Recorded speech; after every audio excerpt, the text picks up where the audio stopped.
La ville de Marseille aujourd'hui, c'est 12 000 agents, dont 60% résident dans les quartiers prioritaires de la ville. On peut dire déjà que la ville de Marseille, par sa politique de recrutement, représente assez bien le tissu de la population marseillaise.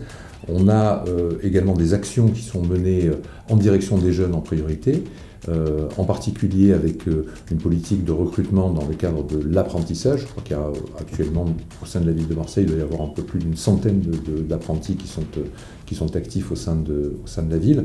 Et puis, on travaille en direction également des personnes handicapées avec des politiques de recrutement et surtout d'aller vers, puisqu'il faut aller chercher les personnes, les identifier pour les mettre en face des offres d'emploi qui leur sont accessibles. La diversité, elle est dans la société, donc la diversité, on doit la retrouver à l'intérieur de la ville de Marseille. Ça concerne les agents, mais ça concerne tous les niveaux, y compris les élus. Je sais que nous avons été élus sur la base de listes dont les représentants sont tout à fait représentatifs de la population marseillaise.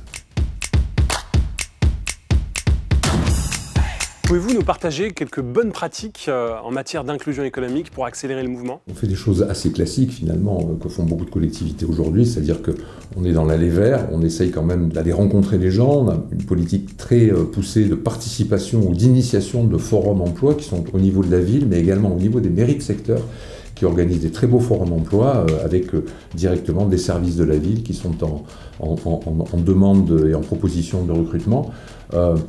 De manière générale, on essaye aussi de faire des campagnes pour valoriser les métiers de la ville et en priorité évidemment là où tout à coup on se retrouve en tension, j'en cite deux cette année sur lesquelles on a fait des campagnes assez importantes, la police municipale où on est en plein recrutement d'une part et d'autre part les maîtres nageurs sur les plages puisqu'on a des fréquentations en très très forte hausse des plages marseillaises.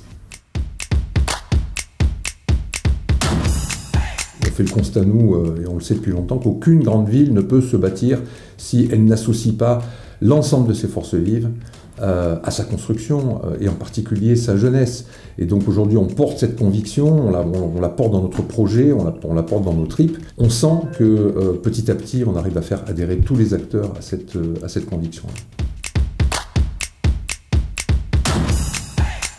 En moto, c'est pas évident. Marseille, aujourd'hui, c'est la ville de tous les possibles, mais il y a une condition à ça, c'est qu'il faut le faire véritablement ensemble, tous les acteurs et tous les Marseillais ensemble.